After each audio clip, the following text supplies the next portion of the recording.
हमें आपके प्रश्नों का इंतजार है। बहुत धन्यवाद।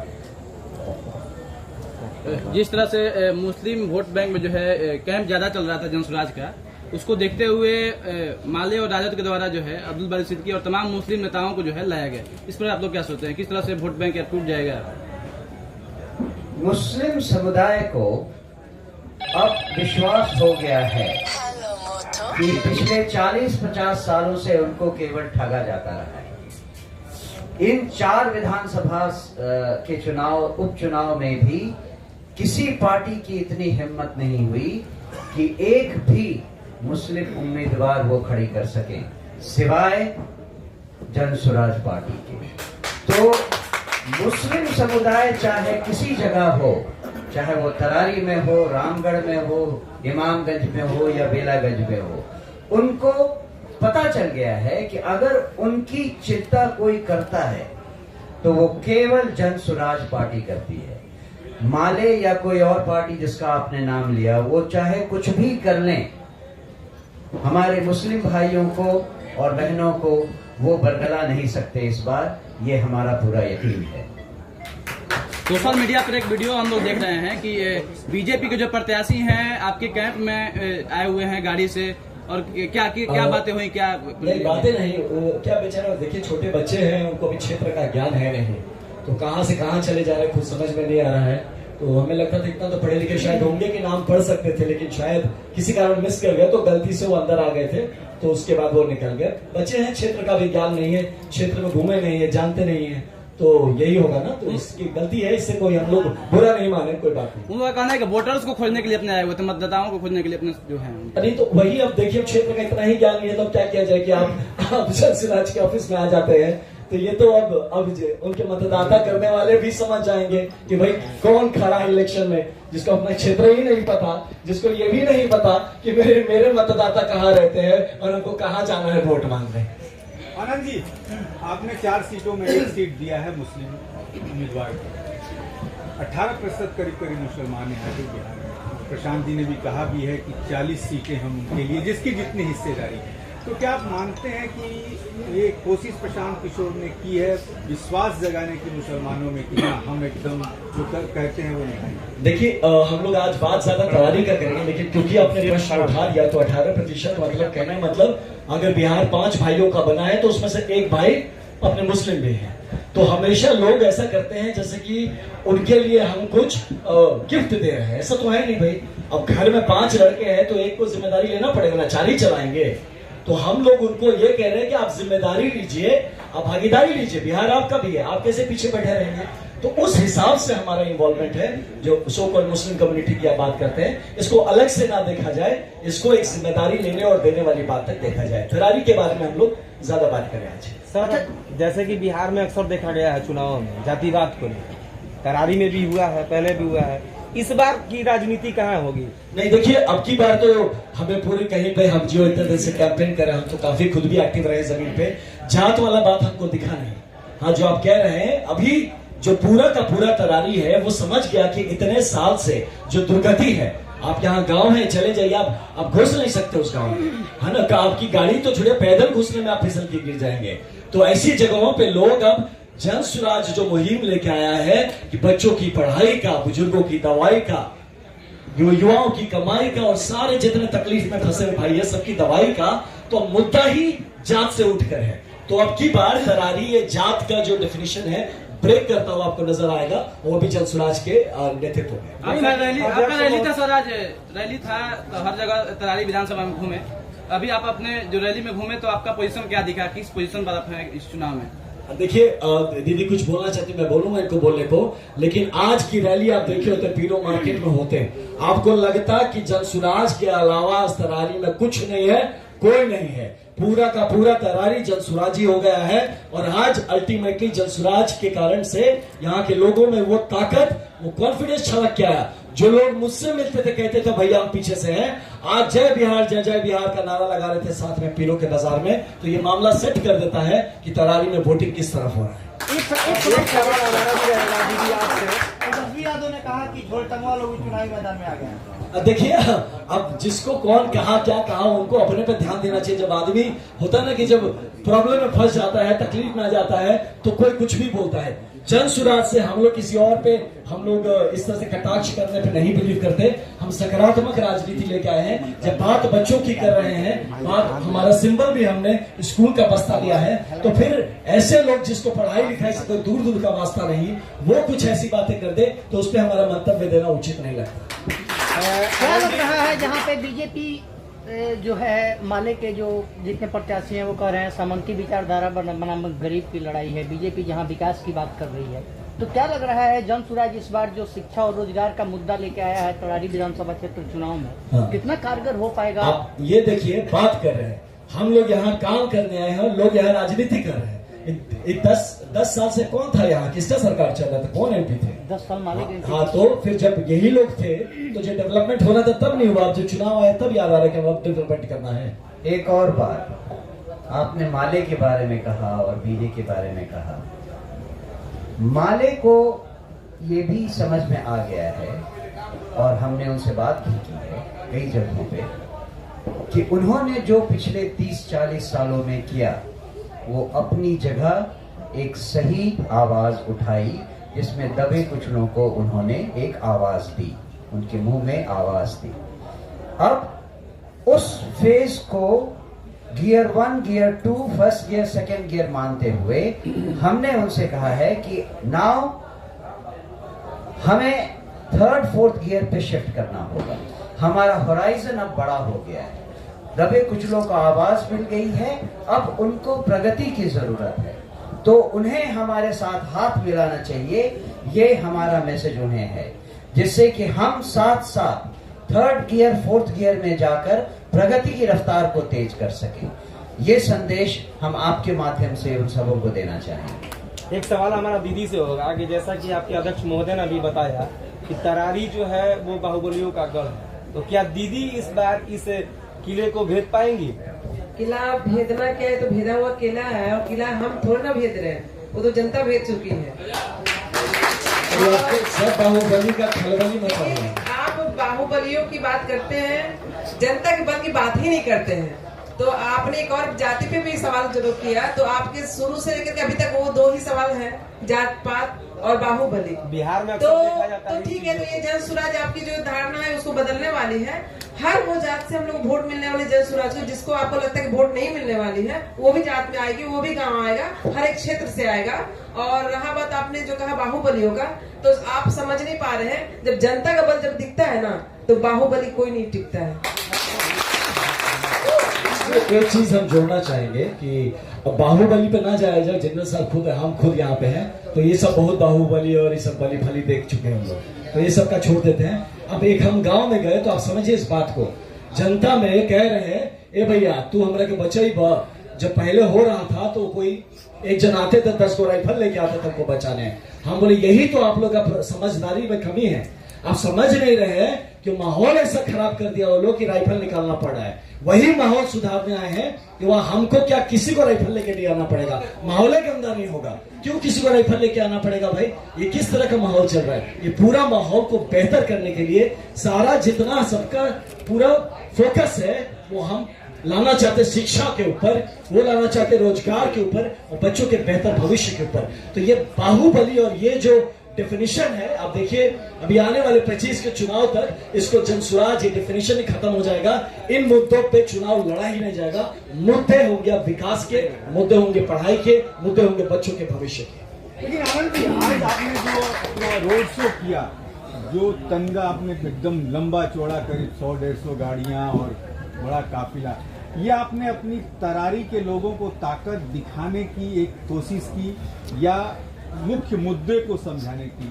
और ये देखिए क्या है कि जब आज अंतिम दिन था, हमारे तो जो कैंडिडेट के साथ इतने सारे लोग घूम रहे हैं, हम लोग के साथ लोग सपोर्ट में आए हैं, उन सबका इच्छा होता है ना कि भैया हम लोग एक दिन साथ में मिलकर कैंपेनिंग करना चाहते हैं। तो सारे लोग जब साथ मिल गए तो इतना लंबा काफिला बनेगा हम भी नहीं सोचे थे।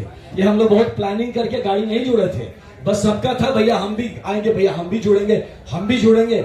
एक एक करके लोग जुड़ते गए और काफिला इतना बड़ा हो गया कि लोग उसको शक्ति प्रदर्शन हम गाड़ी से थोड़े करेंगे, शक्ति प्रदर्शन दीदी करेंगी विधानसभा में।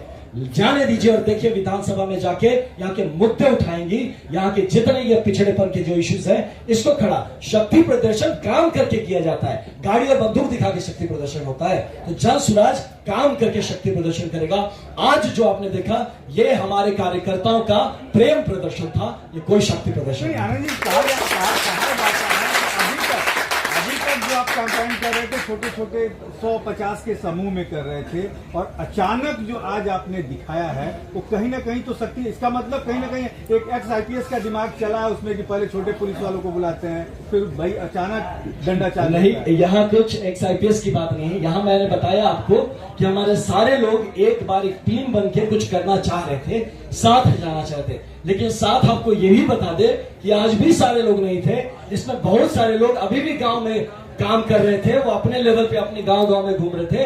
ये ज्यादातर बहुत सारे लोग थे जो कि हमारे एक साथ आके हमने एक साथ आज पूरे विधानसभा में अपना हम जाके अपने लोगों से वोटर से मिले, और दीदी के नेतृत्व में, हमारे अध्यक्ष महोदय इनके नेतृत्व में हम लोगों ने जन स्वराज के लिए और बच्चों के बेहतर भविष्य के लिए वोट मांगा। चुनाव प्रचार खत्म हो गया जी, तरारी की जनता को आपका क्या संदेश रहेगा? आप स्टार प्रचारक रहे जी। तरारी की जनता को हमारा यही संदेश रहेगा कि अब किसी तरह के बरगलाने, देखिए प्रचार खत्म हुआ, अब दुष्प्रचार शुरू करेंगे कुछ लोग। इस दुष्प्रचार से बचना है।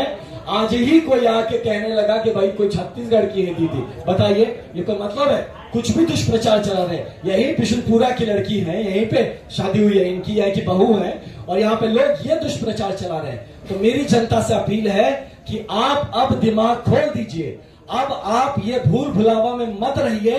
आप कम से कम समझिए कि ये उपचुनाव एक मौका है आपको दिखा देने के लिए, 2025 का बिगुल बजा देने के लिए, और जन स्वराज की जो क्षमता है, जन स्वराज की जो बातें हैं उसका परीक्षण कर लेने के लिए। तो सबसे कहेंगे कि अब की बार जो वोट पड़े अपने बच्चों के नाम पड़े, एक तरारी और बिहार के बेहतर भविष्य के नाम पे पड़े, और 2025 में बिहार को बनाने का जो संकल्प चला है उसके शुरुआत के नाम पे पड़े। मनोज सर, एक सवाल आपसे भी है, आप कार्यवाहक अध्यक्ष हैं, 4 विधानसभा उपचुनाव में लड़ाई जन स्वराज लड़ रही है, क्या ये आपकी भी कहीं ना कहीं तरारी से लेके तमाम जो 4 विधानसभा में चुनाव हो रहा है वहां आपकी भी कहीं अग्नि परीक्षा नहीं है?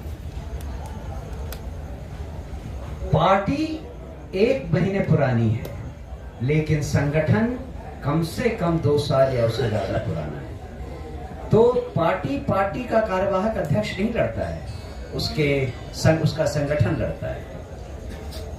तो मेरी अग्नि परीक्षा केवल इस उपचुनाव से नहीं, मेरी अग्नि परीक्षा है जो संकल्प लेकर जन स्वराज पार्टी बनी थी, उस संकल्प को पूरा करना। तो जब वो समय आएगा तब हम अग्नि परीक्षा की बात करेंगे, अभी तो शुरुआत है।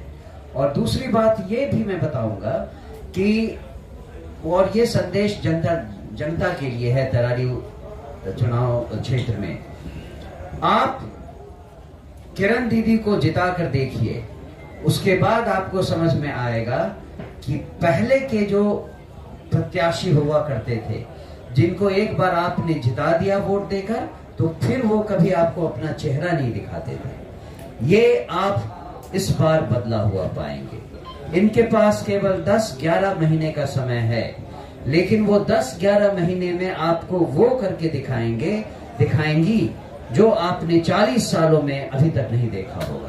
ये मैं आपसे वादा करता हूं पार्टी के कार्यवाहक अध्यक्ष होने के नाते। मेरा सवाल है, किरण दीदी गांव गई है, तमाम गांव में जहां भी हम लोग गए हैं सड़कों के किनारे गंदगी बहुत दिखा है, उसका क्या प्लानिंग है आगे, और पिछले सरकार के लिए क्या कहेंगे इस संदर्भ में? ये एक ऐसा सवाल है जो बहुत सारे सवालों के साथ एक साथ देखा जाना चाहिए। इसको हम एक द्वीप की तरह, आइलैंड की तरह सेपरेटली नहीं देख सकते हैं। गांव में विकास का क्या कार्यक्रम होगा और उसके साथ साथ गांव का पूरे विकास में क्या स्थान होगा, ये सब हमारे उस विजन डॉक्यूमेंट में शामिल है, जिसके बारे में आप फरवरी एंड में या मार्च की बिगनिंग में गांधी मैदान में सुनेंगे। तो ये पूरा प्लान है, इसकी चिंता अभी मैं आपसे नहीं करने को कहूंगा, लेकिन जब फरवरी मार्च में इसका अनाउंसमेंट हो तब एक बार आप उसको ठीक से स्टडी कीजिए, उसको पढ़िए, क्योंकि उसमें समय लगेगा, उसको समझने में समय लगेगा, उसकी बारीकियों को जानने में आपको समय लगेगा। एक बार जब आप वो बारीकियां देख लें फिर आप हमारे पास आइए अपने सवालों को लेकर। और सर की इस बात पे ही एक चीज था जो कि मैं बस आपके मतलब जोड़ना चाहता हूँ। सर ने जो बात कही इस तरह से हम लोग करेंगे। जो आपने सफाई वाली बात कही ना, तो आपको पता है ना, यहाँ पे हम लोगों ने बहुत सारे पीके क्लब स्टार्ट किए हैं, जो हमारे बच्चे जो जगह जगह पे हमारे युवा जुड़े हैं। तो दीदी का ही ये उद्योग है, दीदी से ही डिस्कशन हुआ था तो इन्होंने कहा था कि ये सबसे पहले इस पे चोट करने वाली है सफाई का। तो ये सारे हम जो लड़के जुड़े हुए हैं, हम खाली कैरम बोर्ड खेलने थोड़ी जुड़े हैं, काम होगा, अभी गली गली में काम होगा। और अब देखिएगा 10 महीना में तरारी इतना साफ हो जाएगा, इतना स्वच्छ हो जाएगा, जो पिछले 10 साल में लोगों नहीं कर पाए। आने वाले विधानसभा की अग्नि परीक्षा मान लिया सर। यह अग्नि परीक्षा दोनों तरफ की है, हमारे लिए भी एक तरह की परीक्षा है, साथ में जनता के लिए परीक्षा भी है और मौका भी है कि आने वाले विधानसभा में आप सही उम्मीदवार को फिर से चुन के भेजे। तो 10 महीना में आप देख लीजिए कि जन स्वराज कितना काम करके दिखा सकता है, जो कि हमारा 5 नंबर सीरियल नंबर 5 पे अगर स्कूल के बस्ता जो हमारा चुनावी चिन्ह है इस पे पड़ता है निशान, इस पे अगर वोट पड़ता है तो आपको दिख जाएगा कि 10 महीना में जन स्वराज क्या परफॉर्मेंस कर सकता है। और हमने जो बातें कही हैं, एक एक चीज हमारी जितनी भी कठिनी है वो सब करने में आपको होते हुए अगले 10 साल में हमें आपको नजर आ जाएगा। एक सवाल दीदी से भी है हमारा, जैसे कि दीदी का नेचर जो है वो अभी तक देखा गया कि महिलाओं के उत्थान के लिए तमाम तरह के आपने योगदान दिए हुए हैं, लेकिन अभी जिस प्रकार से माहौल क्रिएट हुआ है, जो आपके अगेंस्ट में है, वो बोल रहे हैं कि दीदी खड़ी उतर के नहीं आएंगी। तो आपका क्या संदेश होगा इस बार का चुनाव जो तरारी में होने वाला है 13 तारीख को? ये जनता का सवाल बिल्कुल नहीं होगा, ये मेरे विरोधियों का सवाल होगा। तो मुझे विरोधियों के उन पे तो मैं कभी खड़ी नहीं उतरूंगी, मैं जनता के उम्मीदों पर खड़ी उतरूंगी। जो पूछ रहे हो बड़ा खड़ा उतर गए हैं, जो पूछ रहे हैं उनके उम्मीद पे तो मैं बिल्कुल नहीं खड़ा उतरूंगी, क्योंकि उनको लगे कि मैं हार जाऊं तो ये हो नहीं सकता है। तो भाई जनता चाहती है मैं जीत जाऊं, ताकि वो सारी जनता जीतेगी मेरे साथ साथ। आखिरी सवाल ये होगा, तरारी की जनता से क्या उम्मीद रखती हैं और क्या संदेश रहेगा? तो चुनाव प्रचार खत्म हो गया जी, तो क्या कुछ कहेंगे आप? मैं तरारी की जनता से इस बार ये उम्मीद कर रही हूँ कि वो इस लोकतंत्र के पर्व को ऐसे मनाए कि उनके बच्चों का भविष्य सुनहरा हो जाए। और इस बार किसी भी डर या दबाव में मतदान करने की आवश्यकता नहीं है। इस बार जन स्वराज उनका सुरक्षा का, शिक्षा का और रोजगार का, तीनों का चिंता खुद करेगी। और जनता अपने आप को आगे बढ़ाने में अपना जो ऊर्जा लगाना है वो लगाए।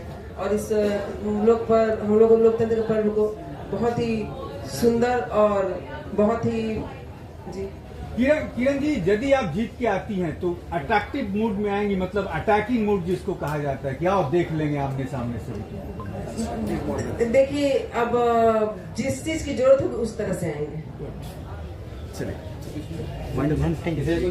हम दिखा देना चाहते हैं दीदी, बीजेपी का पूरा मंत्रालय तरारी क्षेत्र में कैंपेन किया है जी, उससे क्या फर्क नहीं पड़ सकता? इसका मैं जवाब देना चाहूंगा कि ये देना चाहूंगा कि देखिए, भाजपा का मनोबल बुरी तरह से टूटा हुआ है कि तो कहीं कंपटीशन में है नहीं। भाजपा के जिनको टिकट दिया है उनका ना भाजपा से कोई लेना देना है, ना संघ से कोई लेना देना है। तो मेरे तो बड़े मित्र हैं इन सब चीजों में। बात होती तो बोलते भैया हम लोग तो जबरदस्ती ठेला गए हैं इसमें। हम बिल्कुल नहीं, लोग चाह रहे हैं कि वो हार जाए, हम बता रहे हैं आपको इस बात को। वो बिल्कुल कोई नहीं चाह रहा है, कोई भाजपा या संघ के लोग एकदम नाखुश हैं इस चॉइस से। ये लोग मेहनत कोई और कर रहा है और टिकट किसी और को मिल रहा, मलाई कोई और खा रहा है। तो यही तो रह गया है वो। हाँ, एक बार और भाई एक अपील करना चाहते हैं सारी जनता से, पूरे बिहार के लोगों से, कि ये जो हमारा स्कूल का बैग है ना, यही गरीबी से निकलने का रास्ता है। स्कूल का रास्ता गरीबी से निकलने का रास्ता है। तो बिल्कुल आप ये भाई ध्यान रखें सब कोई, यही सबसे अपील है मेरी। आप सबको बहुत धन्यवाद।